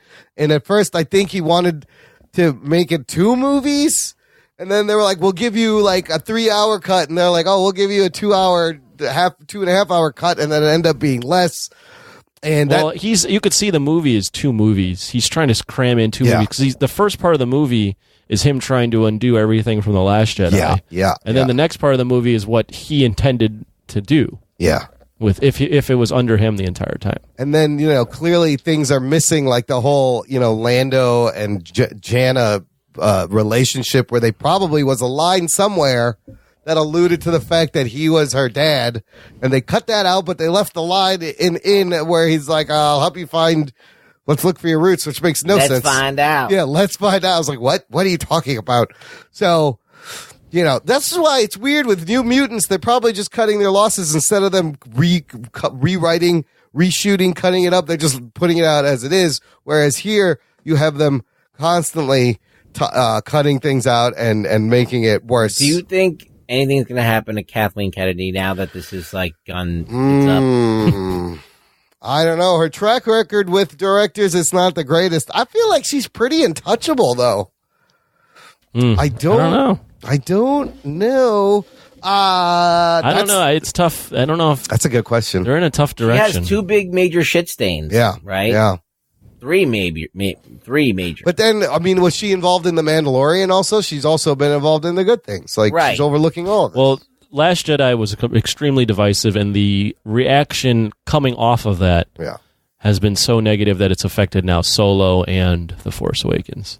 Although The Force Awakens is admittedly a kind of a mess as well. Rise of Skywalker, you mean? Sorry, Rise of Skywalker. There's so many goddamn names. Rise of Skywalker. The third one. Yes. Yeah. And that, and looking back, it turns out that like Last Jedi may have been the best fucking one on all 3. Surprisingly. Should we talk about the Colin Trevorrow thing? Yes. So can I narrate that? Yes. Real quick? I never really get to talk about Star Wars. Yeah. I read some stuff. Yeah. So apparently this Redditor came out and posted the Colin Trevorrow script, and it's apparently a credible source because this same Redditor posted things from The Force Awakens long before it came out that ended up being true. And basically this Colin Trevorrow script was written before Princess Leia's character. Carrie Fisher died. 11 days before she died. Right. But Colin Trevorrow was supposed to do this until a lot of the backlash from not only Jurassic World, but I think he directed some other film that was really shitty. I forget which one. Let me look it up real quick. I don't even know. Yeah, so essentially this is a Reddit recap of a YouTube summary of an early draft of a screenplay. The Book of Henry. Oh, the Book of Henry, they keep bringing up. Right. That may or may not exist. And you got to imagine the script would have changed a lot if it's an early draft. And it's got to be said that Colin Trevorrow is not the visual director that J.J. Abrams is, so it probably wouldn't have looked that great or as good. Yeah. But I guess the title would have been The Duel of Fates. The Duel of the Fates. Duel of the Fates. As Rug Boy mentioned off air. Yeah. I'm stealing your thunder. This would have at least kept the Last Jedi stuff about Rey's parents being nobodies. So they would have kept going in this direction of creating its own path. Yeah. And they were really going to play up the Kylo Ren versus Rey, the Duel of Fates. Well, I like that title because there's a John Williams piece of music from Star Wars called Duel of Fates. There's a lightsaber battle at the end of the Phantom Menace that it refers to, and like you just said, Kylo and Rey would have been placed on a collision. It's Duel of their fates. They would have played up more of, they would have kept going with the Rose Tico character. Rose would have been in the movie with them doing things. Finn, yeah. There was some stuff that seemed interesting in there. No Palpatine. Kylo doesn't get redeemed. No redemption, yeah. All of this sounds interesting. 1,000-year-old Lovecraftian type character that comes out of nowhere. Yeah, an old Jedi, the guy who trained Palpatine. Ruggs, did you read any of these leaks? Would this have made a better movie than Rise of Skywalker? Not sure. I mean, yes. Yeah. But not sure about some of the things like Kylo Ren not being redeemed. I think that was actually a cool thing in a way. Yeah. It was cool that he was or wasn't redeemed. That he was. Oh, okay. Because he had a struggle, right? Yeah. He has his struggle, and that inner turmoil makes him interesting. And for him to just be evil, like Star Wars is always about like the redemption of somebody, like Darth Vader, all that stuff. So it's always about that. And it's also about somebody turning to the dark side. And so Kylo was like already bad from day one. When we first see him, he's already, he's in the whole get up and evil. Right. So he's already there. There's no change. So at least having him go through some strife about who he is would be interesting. And so I think you're losing that. But I fucking hate Palpatine being in this movie. Yeah. And even like him having like the Emperor having like this contingency plan if he dies, that there's another guy that nobody knows about. It's the secret Go fucking find creature this guy and have him train you. That's strong in the Sith ways or whatever, as full of Sith powers. That'd be cool. Like, and you could even relate that to Snoke and say, okay, Snoke was also one of his students, and you can tie that all in instead of just making him into like a blob in a fucking petri dish. Like that was just so nonsensical. It didn't need to be that way. It seems like such a uninteresting way to deal with a character is to just say that he's a clone and I was puppeteering him. It's so stupid. So, and then you have Rose Tico doing something and have her being in charge of something important. They had to. I think that the whole plot of this movie is that they're trying to get a beacon out to ask for help from Coruscant. To get the resistance to show up. It would have explained why the good guys show up. Why everyone at the end. shows up when they did. Right. Yeah, because they're able to. I think that the deal is that the Empire has knocked out all communications, and ruined anything. Yeah. But this particular beacon is so old, it predates any of the new tech, so they're not really ready to cut it off. I mean, there's a lot of things that I really kind of like, a lot of details in this Trevorrow script, like it would have stayed Rey is a nobody still. Yeah. Which makes sense. I like the whole deal where they Rose, Finn, Poe, and BB-8 kind of steal a Star Destroyer and escape while trying to sabotage these shipyards. I would have loved to see them fucking steal a Star Destroyer. There was going to be a Sith holocron. I wish there were more holocrons in these movies instead of the GPS Wayfinder. Yeah, that's such a cop out of a holocron. Dumb. Yeah. And then you got Force Ghost Luke in this movie all over the place. Yeah, he would have been training people. I like that. There's two big things that I took away from it. Number one, the script definitely wouldn't have, or it wasn't bending to the fans in terms of the backlash. So it was definitely continuing to go in the direction that Last Jedi took it. So it was not safe like this The Force Awakens tried to be.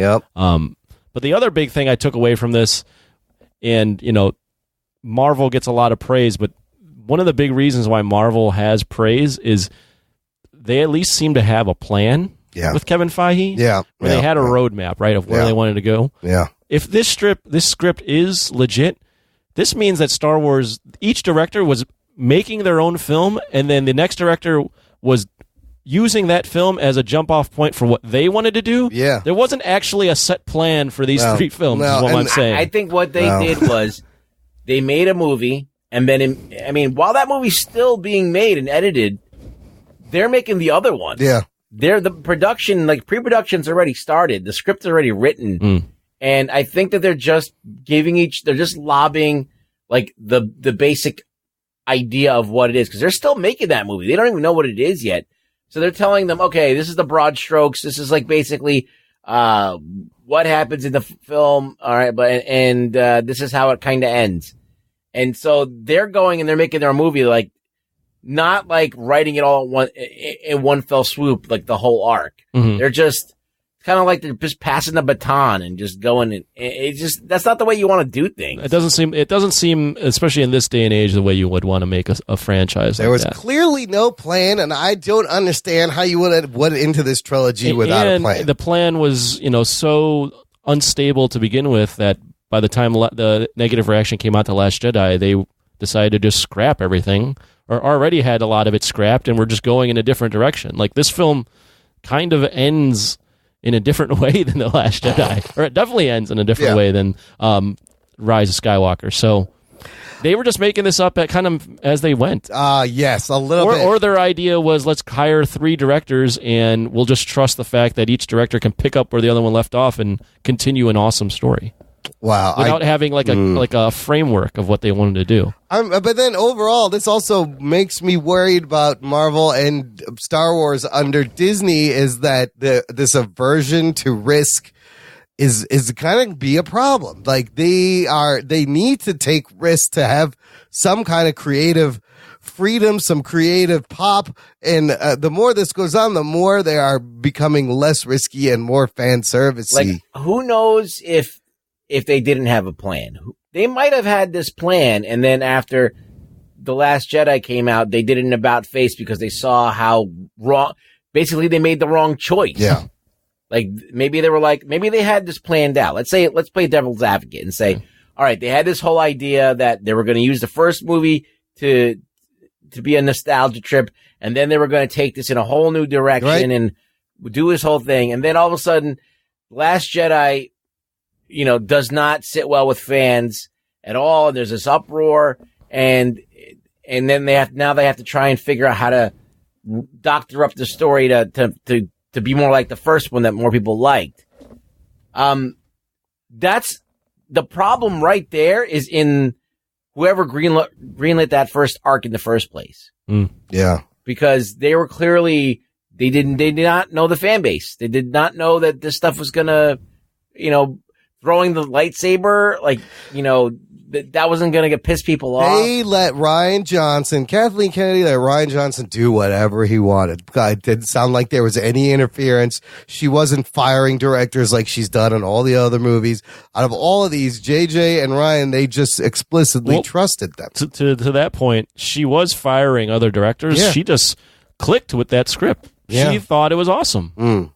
Right? Because she was letting go of Lord and Miller. Lord and Miller, yes. And she let go of, what's his name? Trank. Yes. So Gareth Evans. Gareth Evans. Yeah. Well, she definitely altered his They redid movie. the third act, yes. So if she, when she thought that something wasn't right, she would step in. She just thought this was the right idea. Yeah.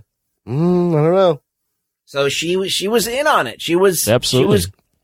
She was gung ho for this new direction that nobody liked. I mean, that people like we look at The Last Jedi and we know that it's made by a competent filmmaker, right? We know that it's made by somebody who has ideas. Yeah. They just didn't fit in the way that a lot of us wanted. I mean, you kill off the main villain without explaining him, and then you're like, okay, that wasn't satisfying. That's weird. I mean, where do we go from here? Rian Johnson is good in his own, in much smaller stuff. Like Looper is a good film. Knives Out is getting awesome reviews. So he is a good director, but it didn't come together in Star Wars. I just think that you have a plot where you have main characters go on a wild goose chase just because you want them to. A whole side story doesn't make sense. Just because you want. There's no reason for the general of your army to be not knowing what the fuck is going on, and then they orchestrated it to make this move. They needed this to happen so they could have all this other stuff happen, and it's not elegant. It was clunky right there, and so I don't know why they thought it was this great idea. I don't know. It seemed like Rian Johnson looked at Star Wars and was like, this is not only my opportunity to make a mark, but this is my opportunity to change everything, change the game. I'm going to swing for the fucking fences. Yeah. And a lot of the fan base was not happy. He went for it, but at least, he swung for the fences. I appreciate the fact that he went there. Yeah. And I do enjoy his visuals and and some of the way he edited this shit and everything. But there were some beautiful moments in that movie. Yeah, and even the music is great. Yeah. It just, at the end of the day, you take the story and you wipe your ass with it. That's what he did. Yeah. And as much as I think that movie has got a lot of great stuff going for it, he did do that. So he did do that. Yeah. He do that. All right. Well, I mean, he do that. We'll see. I think your question of is Kathleen Kennedy still going to be around after this? I think that's really interesting. And I don't know. I feel like she's kind of untouchable. She's kind of firmly cemented in there, but they need a Kevin Feige. They need a Kevin Feige. He gets it.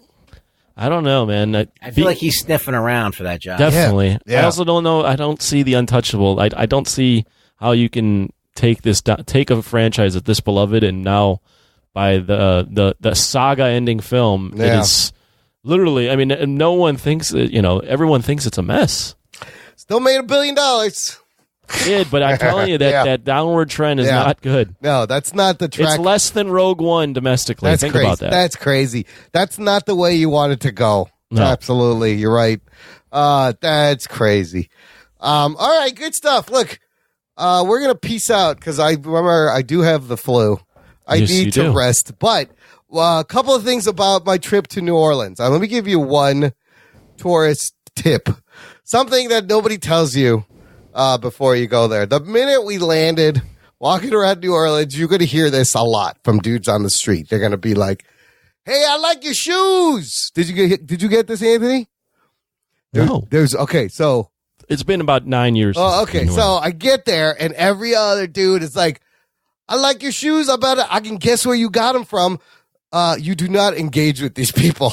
Why? What happens? Because it's some sort of con where they guess and then they get you to give them money, or they get you to get a shoe shine, and usually it's like with dish soap. Like one dude said they polish my suede shoes with dish detergent, and you're supposed to there's I can guess where you got the shoes from, and I'm like, what the fuck is it with the I like your shoes line? And so every time someone said that, I was just like, no, I'm not playing, and I just kept walking. So if anybody goes, I like your shoes, don't talk to those people. Other than that, highly recommend New Orleans if you've never been there. It's more than Bourbon Street. Fucking great town. Amazing time I had. And I'd go back. But I wanted to warn people about the shoes. They don't really like your shoes. Good thing I wear sandals. Yes. Well, the one thing I learned from New Orleans when I was out there is when I was on Bourbon Street, there were beads on the ground. Yeah. I went to go pick them up, and my local friend who was living there goes, Ew. don't pick those up. Why would you touch those? He's like, never pick up the beads if they're on the ground. I'm like, why? He's like, you don't know where those have been. Yeah, why would you touch anything that's on the ground? My butthole. I was just like, they're beads, man. They're free. Look at them. Put them on. Anal beads. No, it's amazing how they like hose down that street every night and do it again the next day. It's just a constant stream of partiers. It's a town that just wants to have a good time, and it doesn't need an excuse for a party. They'll party no matter what. And I really appreciate it. It was like being in a European city. It's great. Great time. Glad to have went. Not glad that I got that flew on the plane on the way back. But I'll play the skin flute on the plane on the way back. I played the skin flute on the way. Normally they kick you out of the plane for that. But I was good. No wonder your beard's white. Yes. He was playing it like Kenny G. Kenny G, the smooth sounds of Kenny G. Rugs, where can the people find you online? You can find me online at the DMV. Or you got to go to the DMV, get the real ID. Yeah. Or you can go to Really Rug Boy on Twitter, and you can see me there. Really Rug Boy. Listener, visit the show notes for this episode, jockandnerd.com/310/310. You will find links about everything we talked about this episode, how to get in touch, how to subscribe, how to support the show, all that fun stuff. And of course, as always, spread the geekery, not the flu, spread the geekery. Can I say something, Yes. Ron? Listen, guys, it's been like a couple of weeks since I've been talking to you, and I missed you. Aww. I missed doing the show. And I missed talking to the guys out there people out there, the men and the women and the children, hopefully not the children. So I missed this. So I'm happy to be back. Hey. I miss you guys too, and we appreciate everyone listening. And sometimes you take a week off. Absence makes the heart grow fonder, and you realize something like that. How much you really miss it. But we appreciate you pressing play, downloading, listening every week, and we'll catch you next time. Thanks for listening to the Jock and Nerd Podcast. My name is Imran. My name's Anthony. He's the Jock. He's the Nerd. Peep you next time. Say hi to your mom for me. Say hi to your mother for me. Say hi to your mother's mother. Get the fuck out of here. Fuck that show. Get your hand off my penis! Whoa. Let me tell you about Tony, all right? Tony ruins lives. It's true. Jock and Nerd. Boy.